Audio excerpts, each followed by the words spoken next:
안녕하세요. 오늘의 질문 강국진입니다. 오늘은 맥루하는 왜 노동의 종말을 말했을까 하는 질문으로 얘기를 좀 해보겠습니다. 먼저 맥루한을 소개하면 마샬 맥루한은 캐나다의 정보통신 이론가이며 교육자입니다. 특히 1964년에 발표한 미디어에 의해 인간의 확장이라는 책으로 유명한 사람이죠. 마샬 맥루한이 미디어에 의해서 하고 있는 기본적인 이야기는 우리가 세계를 그냥 세계 그 자체로 인식하는 것이 아니라 항상 미디어를 통해서 우리에게 인식된 세계로 만들고 있다는 겁니다. 여기서 말하는 그런 미디어가 무엇인가? 미디어라는 게 보통 말하는 그 뉴스나 어떤 신문 방송 그런 게 아니고요. 이 미디어는 모든 것을 말합니다. 이 세상에 있는 모든 기술, 모든 심지어 우리 몸 자신을 몸까지도 말을 하는데요. 예를 들어서 이런 식으로 말할 수 있는 것이죠. 그러니까 개미는 개미의 눈으로 세상을 보고 있고 매는 매의 눈으로 세상을 보고 있습니다. 그렇기 때문에 세상은 그냥 세상으로 보이는 것이 아니라 개미에게는 개미의 눈으로 보이는 세상이 되는 것이고 매에게는 매 눈으로 보이는 세상이 된다고 하는 것이죠. 이런 말을 하면 보통 대부분의 사람들은 그냥 당연하다라고 생각합니다. 그 이유는 보통 인간의 그 상상력이나 정보가 개미나 매보다 더 넓다고 생각하기 때문에 우리는 개미나 매가 어떤 그 인식에 제한이 있다는 걸 알기 때문이죠. 마샬 맥루한이 미디어를 새삼스럽게 지적하는 이유는 우리가 보는 세상이라는 것이 사실 그대로의 세상이 아니라 어디까지나 미디어의 영향을 받는 만들어진 세상이라는 것을 지적함으로써 우리는 미디어의 성질에 대해서 고민해야 하고 그럴 때 우리가 보는 세상의 특성을 더 잘 이해할 수 있다라고 맥루한은 지적하고 싶어 하는 것 같습니다. 예를 들어서 회사에 다니시는 분은 승진을 하고 싶어 합니다. 그리고 열심히 대학에 합격하고 싶어 하는 사람들은 공부를 해서 합격을 하고 싶어 하니까 대학에 합격한다는 것이 확실한 현실이라고 생각하죠. 그런데 우리가 한번 상상을 해봅시다. 전쟁이 났습니다. 갑자기 세상이 확 바뀌었어요. 그렇게 되면 그런 세상에서도 회사에 승진한다던가 대학에 합격한다는 게 의미가 있을까요? 의미가 거의 없겠죠. 회사가 없어지고 대학이 멈출 것 같으면 대학에 합격하는 게 의미가 없겠죠. 이것이 지적하는 바는 우리에게 생생한 현실처럼 보이는 것이 그냥 그것 자체로 생생한 현실이 아니라 사실은 우리를 둘러싼 사회라는 그런 조건 하에서만 의미를 가진다는 것을 다시 한번 지적하기 위한 것입니다.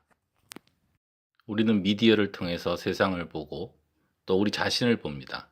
그래서 이 미디어라는 것은 우리랑 뗄 수가 없는 것이고요. 그런 의미에서 마셜 맥루한은 미디어를 인간의 확장이라고 말하고 있습니다. 말하자면 마치 우리 눈처럼 너무나 우리에게 가깝기 때문에 우리가 인식하지 못하는 것에 미디어라는 이름을 붙임으로써 우리가 그것에 주목해야 한다고 마셜 맥루한은 말하고 있는 것이죠. 자, 이런 걸 전제로 해서 우리가 원래의 질문인 과연 왜 마셜 맥루한은 노동의 종말을 말했는가라는 질문으로 돌아가 보겠습니다. 마셜 맥루한이 먼저 지적하는 것은 노동이라는 것이 인류가 시작되면서부터 지금까지 계속 있어 왔던 그런 게 아니라는 겁니다. 노동은 창조되었다. 탄생하였다. 탄생했으니까 죽을 수도 있겠죠. 그래서 노동의 탄생을 말하고 그 다음에 자연스러운 결과로 노동은 죽을 수도 있다. 사라질 수도 있다라고 말하고 있는 셈입니다. 그럼 노동은 어떻게 탄생하였는가?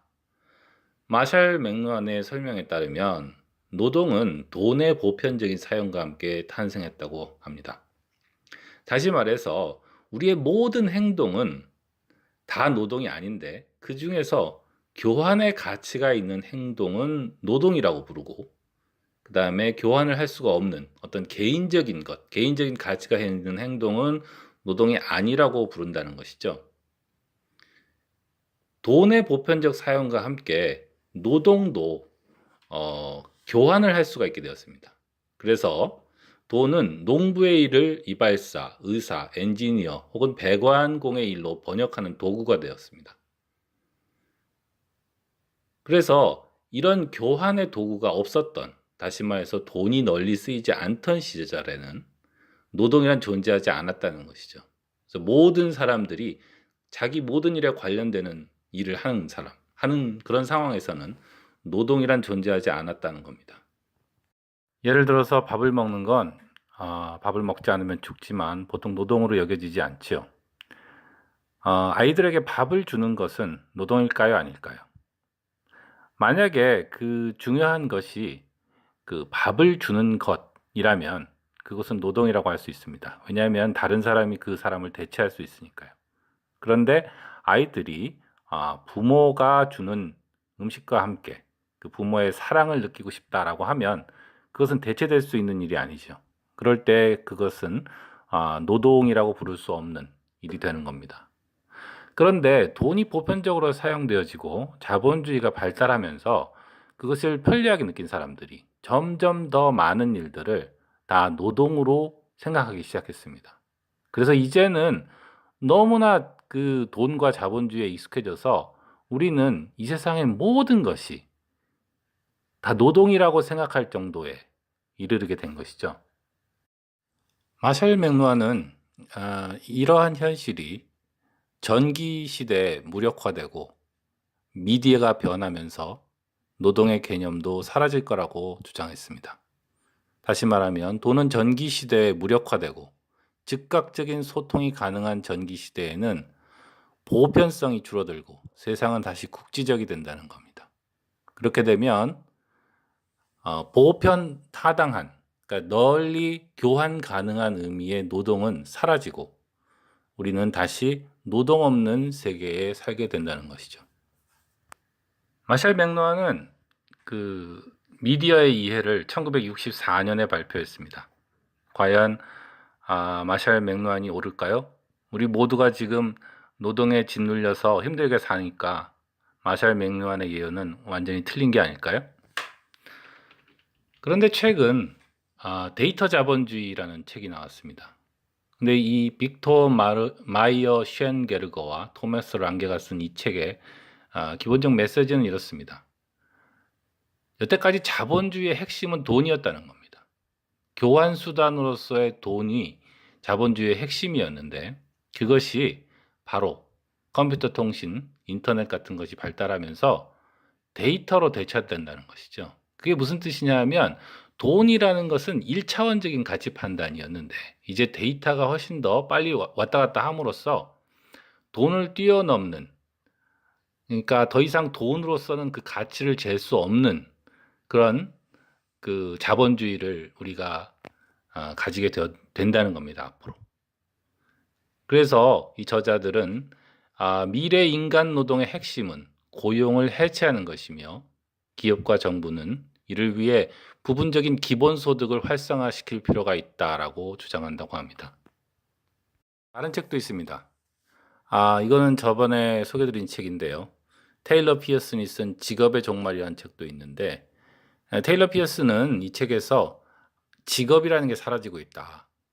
그래서 세 가지 이유를 듭니다. 하나는 통신이 발달하고, 하나는 기계가 발달하고, 하나는 전 세계적으로 학위를 가진 사람이 너무 많이 나오고 있기 때문에 더 이상 우리가 직업이라는 걸 가지는 시대가 끝나가고 있다. 끝날 것이다, 곧. 이렇게 주장하는 것이죠. 이렇게 보면 1964년에 미디어에 의해서 노동이라는 것은 돈이 보편화되면서 창조된 것이고 앞으로 전기 시대가 옴으로써 노동의 시대가 끝날 것이라고 말한 맥루한의 예언이 사실이 되어가고 있는 것이 아닌가 그런 생각을 하게 합니다. 오늘의 질문, 맥루한은 왜 노동의 종말을 말했을까? 그 이유는 노동은 원래부터 있던 것이 아니라 교환의 수단이라는 돈이라는 미디어가 창출한 것이며, 따라서 즉각적인 소통이 가능한 전기 시대가 되면 그 개념은 소멸하게 될 것이다 라는 것이었습니다. 오늘의 질문 여기까지 하겠습니다. 강국진이었습니다.